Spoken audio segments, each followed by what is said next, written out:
არსებობს გან არ არსებობს ორი სამყარო. სამწუხაროდ არსებობს ორი სამყარო.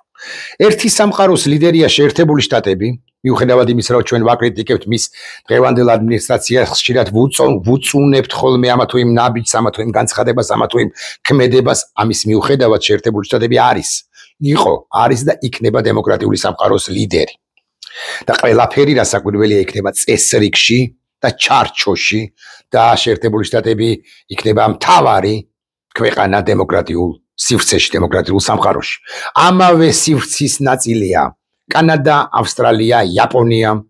ამავე სივრცის ნაწილია ბრიტანეთი, ამავე სივრცის ნაწილია ევროკავშირის პრაქტიკულად ყველა სახელმწიფო, ან ევროპის სივრცის პრაქტიკულად ყველა სახელმწიფო, 1 2 3 4-ის 5-ის შესაძლოა გამოკლებით ევროკავშირის სივრციდან სამწუხაროდ უნდა დავიწუნოთ, ასე მაგალითად უნგრეთი და ასე მაგალითად სლოვაკეთი, ხოლო ევროპული სივრციდან მათ უნდა მივუერთოთ, ასე მაგალითად სერბეთი. ხო, ეს არის ერთი სამყარო, დასავლური სამყარო, შეერთებული შტატები, ბრიტანეთი, საფრანგეთი, გერმანია, იაპონია, ავსტრალია, კანადა, პოლონეთი, იტალია, სხვა და სხვა სახელმწიფოები, ნიდერლანდები, სხვები და არსებობს მეორე სამყარო, სამწუხაროდ, რომელიც რატომ შეიქმნაო თუ ვინმე მკითხავს, მე რასაკვირველი ამაზეც ვიტყვი ორ სიტყვას ახლავე და თუ გნებავთ ოდესმე ვიტყვი, თუ კომენტარებში იქნება რაღაცა შეიქმნა იმის გამო, ხელახლა შეიქმნა იმის გამო, რომ დასავლეთი იყო გვარიანად სუსტი გასული საუკუნის 90-იან წლებში, როცა მან დათმო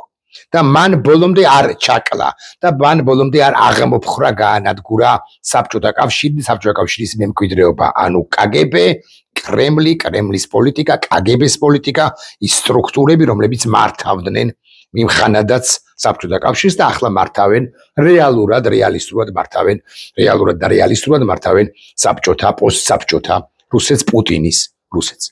ასევე დასავლეთი 90-იანი წლები ვახსენეთ და უკვე შემდგომი პერიოდის დასავლეთიც გვარიანად ცდარია ყველა თავისუფლების მოყვარე ხალხის წინაშე და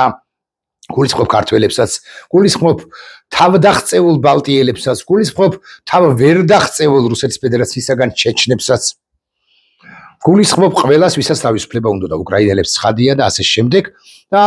ცდარია ბევრი მიზეზის გამო, ბევრი ფაქტორის გამო, მაგრამ რამდენიმე ფაქტორს კი არა ადამიანს კი დავასახელებ. ცდარია კლინტონი, ცდარია უფროსი ჯორჯ ბუში, ცდარია უმცროსი ჯორჯ ბუში, კლინტონი, ობამა, ბაიდენი, ეს შეერთებული შტატებიდან ჩამოვასახელე, სხვების გახსენებაც შეიძლება ცხადია. ანუ რეიგანის შემდგომ ვინც იყო ლიდერი, თავარი ლიდერი შეერთებული შტატებისა უკლებრივ ყველა მეთქი ასე ვიტყვი მეტნაკლებობით, სიმცდარის გარკვეული ხარისხებით და საკუთრივი ევროპული სივრციდან განსაკუთრებით მერკელი და მერკელიადის ყველა წარმომადგენელი გასული საუკუნის 90-იანი წლებიდან და განსაკუთრებით ამ საუკუნის 2000-იანი წლების დასაწყისიდან და ყველა მცდარია მეთქი აქ იგითხარით. ეს არის ერთი ამბავი, მცდარია კლინტონი, კიდევ ერთხელ ვიტყვი, კი არა კლინტონი, კი არა ობამა, ვახსენეთ რომ არ მახსოვს, რომელმაც ჩვენი ომიდან 7-8 თვეში ჰილარი კლინტონს სახელმწიფო მდივანს შვეიცარიაში გაატანა გადაპერეზაგრუსკის ხილაკი, სიმბოლური ცხადია, ამ უკანასკნელმა ანუ ჰილარი კლინტონმა ჩვენი ომიდან 7-8 თვეში შვეიცარიაში საგარეო საქმეთა მინისტრი იყო იმ ხანადაც ლავროვთან ერთად დააჭირა თითი და ყველაფერი ეპატია, ან ბევრი რამ ეპატია რუსეთს, რამაც მოიტანა ის, რაც მოიტანა და ასე შემდეგ და ასე შემდეგ. ამის მიუხედავად, დემოკრატიული სამყარო არის ძლიერი, დემოკრატიული სამყარო არის მართალი. მეორე სივრცე არის რუსეთი, ჩინეთი, ირანი, ვენესუელა, ბელარუსი,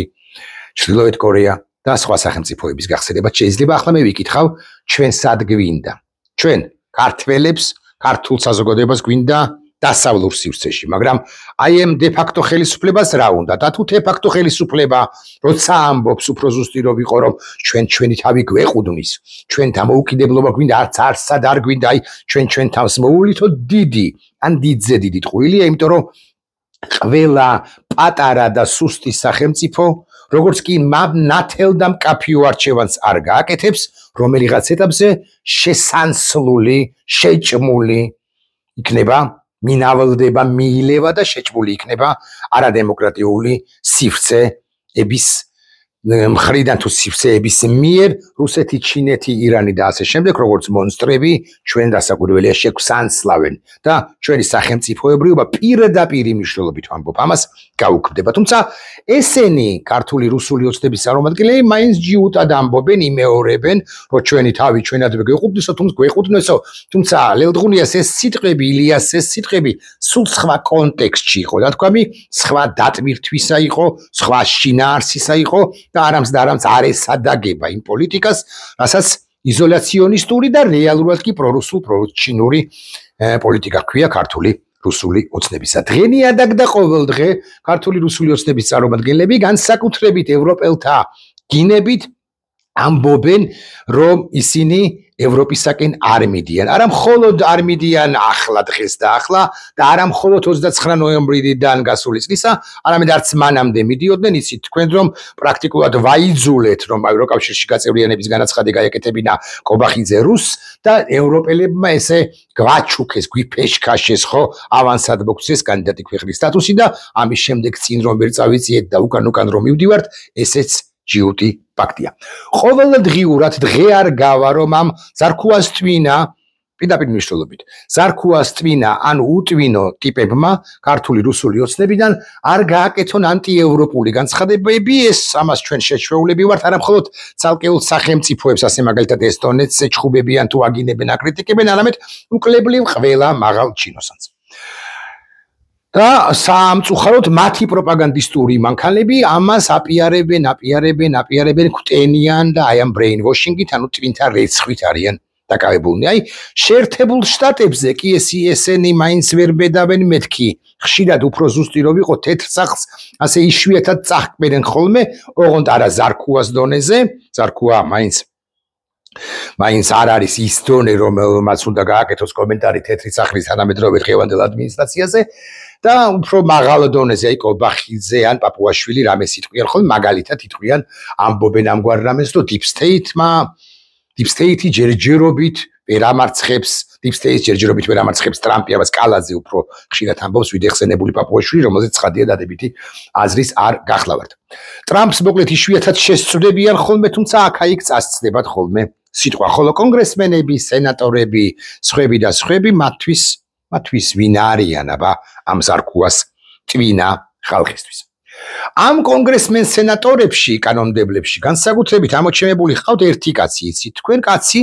რომელიც ყოველ დღე სტატუსზე წერს საქართველოზე. რაზე არ ამახვილებს ყურადღებას, როგორც ეს ჯო ვილსონზე ვსაუბრობ, არ გეგონოთ, რომ თვით ინიციატივიანია მხოლოდ. ის ბუნებრივია ძირითად in general messages ბუნებრივია ათანხმებს, შეიძლება მთლად ზუსტი სიტყვა არ არის, მაგრამ ხო, ეს საუბრება ამ ძირითად მესიჯებზე, როგორც სახელმწიფო დეპარტამენტის, ისე თეთრი სახლის ადმინისტრაციის შესაბამის წარმომადგენლებს, რომლებიც საქართველოსთან, კავკასიის რეგიონიდან, უფრო ფართო სახით რეგიონით არიან დაინტერესებულნი და რომლებიც დაინტერესებულნი არიან, რომ მედიისათვის, სოცმედიაში მათ შორის ისმოდეს ნათელი გზავნილი შეერთებული შტატებიდან საქართველოს თაობას. ვერ გეტყვით ამდენად ხშირად, მაგრამ საშუალო თვეში ერთხელ ჯო ვილსონი ხდება ხოლმე, ისე რომ მედიამ ეს არ იცის, ხდება ხოლმე პრეზიდენტ ტრამპსაც და ბუნებრივია ის არ ესაუბრება ჯო ვილსონი იქნება ეს თუ სენატორი რიში, ბუნებრივია ისინი არ ესაუბრებიან ამინდზე თუ იმ დღის კვერცხის ფასზე ამერიკის მარკეტებში, ისინი ესაუბრებიან გეოსტრატეგიულ საკითხებზე და ჯო ვილსონს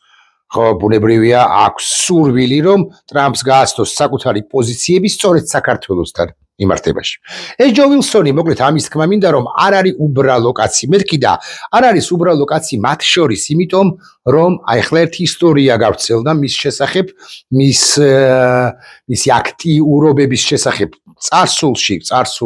წლებში, 30-35 წლის წინ და აი 35 წლის წინ ჯო ვილსონს მიულოცავს სვიად გამსახურდიასთვის საქართველოს პირველი პრეზიდენტისათვის, რომელიც 26 მაისს გახდა 91-ში პრეზიდენტი, ის წერილი თარიღდება 7 მაისს, ანუ ზვიად გამსახურდიას პრეზიდენტად არჩევამდე 19 დღით ადრე უგზავნის ჯო ვილსონი წერილს ზვიად გამსახურდიას და ულოცავს საქართველოს დამოუკიდებლობის აღდგენას, ულოცავს ამ საბჭოთა მონსტრისაგან საქართველოს თავდაღწევას 70 წლიანი უღელისაგან განთავისუფლებას და ულოცავს საქართველოს დამოუკიდებლობას. ეს არ არის ერთადერთი აქტიურობა ჯო ვილსონისა საქართველოს დამემართებაში გასულ წლებში 2009 წელს მარტის მიწურულს, არა უკაცრავად სექტემბერში მარტის 9-ში კლინტონმა კი არა ობამამ გააგზავნა ჰილარი კლინტონი შვეიცარიაში ამაზე გითხარით ორი სიტყვა გააგზავნა პერეზაგრუსკის ღილაკზე თითის დასაჭირად და ჰილარი კლინტონმა სახელმწიფო მდივანმა დააჭირა თითი და 2009 წლის სექტემბერი ანუ წელიწადი და ერთი თვეა გასული საქართველოში რუსეთის მორიგი ინტერვენციიდან და ობამა კონგრესსა და სენატს აბარებს ანგარიშს პერეზაგრუსკის და რუსეთთან ურთიერთობის თაობაზე და ამ დროს დგება ფეხზე 2009-ში კონგრესმენი ჯო ვილსონი და ხმამაღლა უბედავს და ეუნება დემოკრატ ლიდერ ბარაკ ობამას ესეთ რამეს ეუნება შენ ცრუობ შენ ტყუი ეს ცრუობ იმ რომ რაღაც საქართველოს იყოს ავარაუდოდ კონტექსტში ნახსენები ბარაკ ობამას მიერ შესაძლოა არც იყო მოკლედ უწუნებს ჯო ვილსონი საგარეო პოლიტიკას ღირებულებებს, მიმართებებს, განცხადებებს, მიდგომებს თვით ბარაკ ობამასაც კი. ხო და ეს ჯო ვილსონი პატარა კაცი არ არის მეთქი ამას, იმიტომაც გეუბნებით დამატებით რომ ის ჩვენი გულშემატკივარია რახანია. ჩვენი გულშემატკივარი არის ყველა, ვისაც საქართველოს დამოუკიდებლობა ეძვირფასება და სამწუხაროა, რომ ეთნიკურად ქართველები ჩვენი გულშემატკივრები ნაწილი რასაკვირველია, აი დე-ფაქტო ხელისუფლებაში მოკალათებულნი ბოჭორიშვილები და არა მხოლოდ ჩვენი გულშემატკივრები არ არიან ჩვენი სახელმწიფოებრიობის ცველები არ არიან და განამხოლოდ ისინი. ასე მაგალითად ჩვენი სახელმწიფოებრიობის ცველები არ არიან მსახურნი ამ ქართული რუსული ოცნებისა, მსახურნი იმიტომ რომ ზედმეტი თუ კუთვნილი როგორც გდებავთ ესე ვიტყვი 3700, 4800, 4900 თუ 5600 ლარი მიიღონ გასამრჯელოს ანაზღაურების ხელფასის სახით და ამის გამო კი ყველაფერზე მიდიან, ყველაფერს კადრულობენ და მათ შორის ამ ქართულ რუსულ ოცნებას უправებენ ყველაფერს, რაც კი შეიძლება რომ გააправო. მაგალითად, ტელეკომპანია იმედი ავრცელებს ამგვარ ინფორმაციას, საინტერესოს, ცხადია, რომ შპიგელმაო, გერმანულმა შპიგელმაო, განა არა, გამოაქვეყნა შპიგელმა, მაგრამ ეხლა ნახეთ როგორი მიმართულებაა აქ, როგორი მიმართულებით მიჰყავს ტელეკომპანია იმედს და მის ვებ-გვერდს ან საინფორმაციო პოლიტიკის განმსაზღვრელებს, თლად ობიექტური რო ვიყო და რეალურად კი ქართულ რუსულ ოცნებას, რომელიც კარდახობს ტელეკომპანია იმედის შესაბამის სამსახურებს თუ შემოქმედებით ეგრეთ წოდებულ ჯგუფებს, როგორი პოლიტიკა უნდა გაატარონ. აი, შპიგელმაო იწერია იმედის ვებ გვერდზე თუ სოციალურ გვერდში, რამდენიმე თუ რამნიშნულობა აქვს, 5 ევროპარლამენტარი, რომლებსაც არ დავასახელებ თუ შპიგელი ამბობს, ეწვევა მოსკოვსო. დიახ, მე გიდასტურებთ, მე არ ვიცი გვარები, რომ 5 კი არა, მეტი 7 ევროპარლამენტარი ჩადის მოსკოვში, ჩავიდა მოსკოვში და დაესწრო აღლობს. უგვანებს გაგიკვირდებათ და რა დალევს მათ შორის ევროპაში საბედნიეროდ უბრალოდ უგვანები დასავლურ სივრცეში არიან უმცირესობაში და გადაწყვეტილებებს ვერ იღებენ, ხოლო გონიერები, დემოკრატები, დემოკრატიული ღირებულებების მატარებელნი და ასე შემდეგ არიან საბედნიეროდ უმრავლესობაში ყველგან შტატებშიც, ევროპის ცალკეულ სახელმწიფოებში და სადაც არ არიან, იქ იკითხონ იმ ქვეყნის საზოგადოებებმა, რატომ ხდება ეს მათ ქვეყნებში რაც ხდება. დიახ, მაგრამ აი რატო იწერება, რატო აღნიშნავს ამას ტელეკომპანია იმედი და მისი ვებგვერდი. შპიგელში მარტო ეს სტატია იყო გამოქვეყნებული 1, 2, 3, 7, 15, 58 და 104 გვერდებზე. მარტო ეს ნახეს შპიგელში და სხვა სტატია, როგორ არ ნახეს, როგორ ვერ მიაქციეს ყურადღება სტატიას, სადაც პუტინი არის დიქტატორად მოხსენიებული და თუ მიაქციეს, რატომ თარგმნეს, ისიც არასრულად კონტექსტის გარეშე, სწორედ და მაინც ეს ინფორმაცია, რომელიც 5 თუ 7 ევროპარლამენტარის მოსკოვში ჩასვლას შეეხებოდა. ეს კითხვა მაქვს. კარგით, განვაგრძოთ ისევ და ისევ ტელეკომპანია იმედის, უფრო ზუსტი რო ვიყო ტელეკომპანია იმედი როგორც მსახური და რეალურად კი ქართული ოცნების საინფორმაციო პოლიტიკაზე და მისი ცალკეული ლიდერების ქართულ გვარიანი რუსების გამონათქვამების მოსაზრებების კომენტირება განვაგრძოთ. აი, აქ მაგალითად ირაკლი კობახიძე პრემიერად წოდებული ამბობს, რომ მე ალბანეთში მივემგზავრებიო. ნახეთ, რას ამბობს? იქ ვარისო რაღაც ევროპის ფორუმიო, მეო დამპატიჟესო და კითხვას შეხვდება თუ არა ლიდერებს, ევროპული სახელმწიფოების ლიდერებს ჩვენი, აღარ ვიტყვი რომ de facto პრემიერ-მინისტრია, პრემიერ-მინისტრი. შეხვდება თუ არა, ყობახიძე პასუხობს ასე უგვანად. ასე არასწორ ინფორმაციას გაცვით თქვენ და გირეცხავთ twins. იქო შეხვედრებისთვის ოთახები არც არსებობსო. და თუ ვინმეს შევხვდებიო, ოღონდ იმათაც უნდა ჰქონდეთ ამის სურვილიო. დერეფანში შევხვდებიო. მინდა აგიხსნათ. მათ თქვენ უბრალოდ მინდა აგიხსნათ მაყურებელს, რომელმაც შესაძლოა ეს არის. დერეფანი არის, პირობითად 25 მეტრიანი. როცა ერთი წერტილიდან, დერეფნის ერთი ბოლოდან, აი ჩემგან ესე გავიშვერ ხელს. იქიდან ვიღაცა მოდის აქეთ. მაგალითად ურსულა ფონ დერ ლაიენი და უნდა გამოიაროს ეს 25 მეტრი. გამოივლის პირველ 12 ნახევარ ნაბიჯს, 12 ნახევარი ნაბიჯი აქვს გამოვლილი მეტრი აქვს გამოვლილი ირაკლი კობახიძეს ხელს თუ ჩამოვართმევ თუ გაუწოდებს ირაკლი კობახიძე ხელს ან თავს დაუკრავს ხო ბუნებრივია რომ ევროკავშირის ლიდერი მას მიესალმება იტყვის ინგლისურად ვიტყვი how are you ესეც უპასუხებს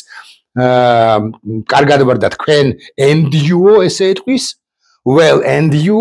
ისიც ეტყვის და ამასობაში მისი ფოტოგრაფები ჩააკარტოჩკებენ ამ ანუ კობახიძის ფოტო და იტყვიან ნაყოფიერი შეხვედრა გაიმართა ურსულა ფონ დერ ლაიენსა და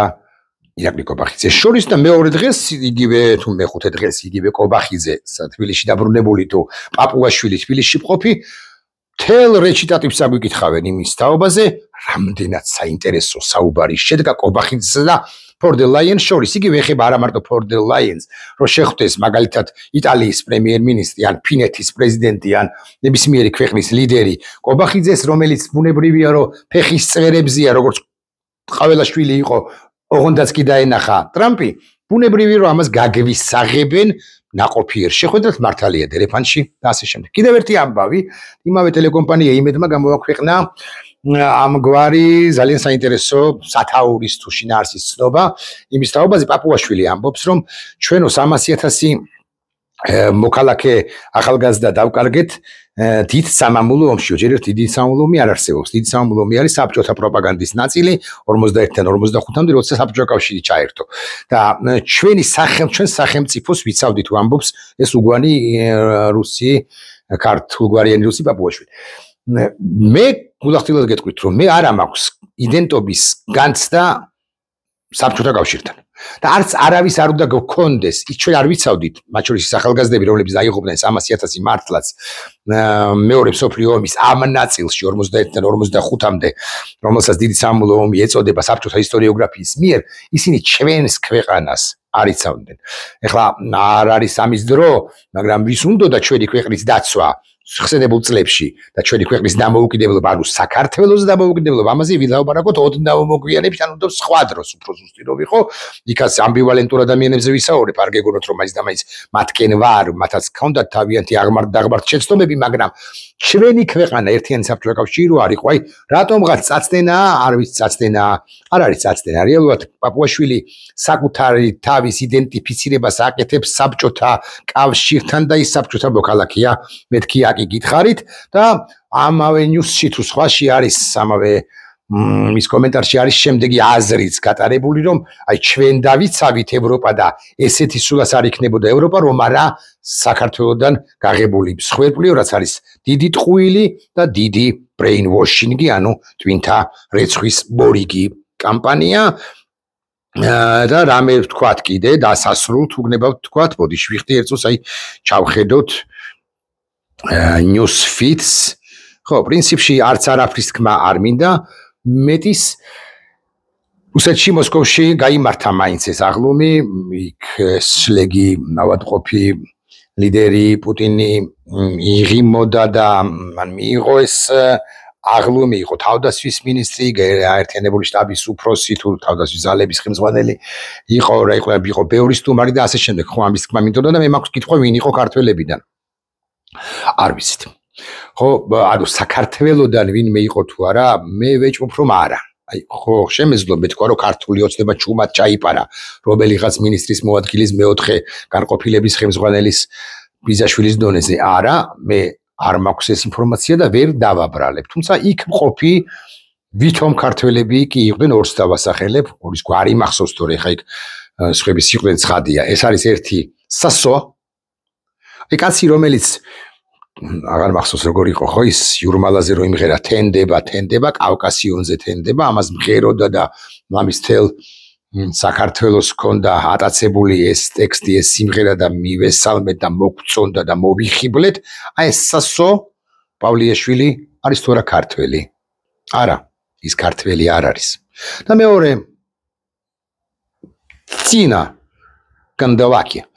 თინა კანდელაკი დაქალი სიმონიანისა თუ ამიშლება ხშირება არც არის დაქალი ნაკლებად მაინტერესებს.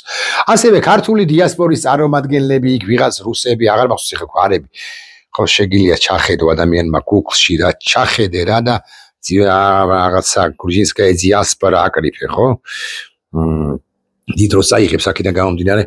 აღარ გავაკეთე ამას ბუნებრივია იყვნენ მაგრამ პრობლემა ის ამათი იქ ყოფნა არ არის ესენი ისინი ისედაც არიან რუსები უბრალოდ ქართულ გვარებს ატარებენ და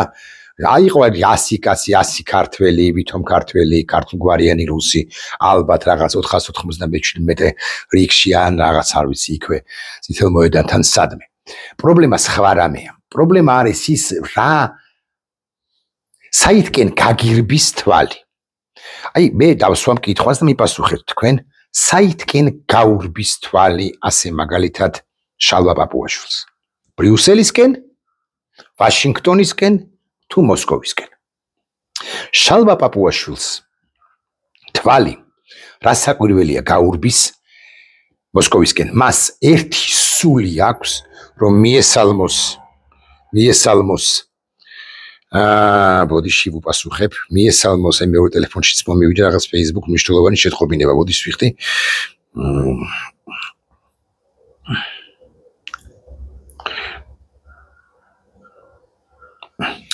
მიესალმოს ჩინეთის ლიდერს სინ ძინპინს მიესალმოს ლუკაშენკოს მიესალმოს თვით პუტინსაც კი თავი დახაროს პუტინის წინაშე იმიტომ რომ რატომ ისით პუტინი მას არ გააკრიტიკებს რუბიოსაგან თუ ტრამპისაგან თუ ვილსონისაგან თუ ურსულა ფონ დერ ლაიენისაგან თუ არ ვიცი რა მნიშვნელობა აქვს მერცისაგან თუ მაკრონისაგან განსხვავებით პუტინი მას ჩაიხუტებს ამათ სითბო უნდათ რუსული სითბო ის კი არიციან რომ რუსულ სითბოს გადატანით მნიშვნელობით ახლავს დიდი დრინი თავში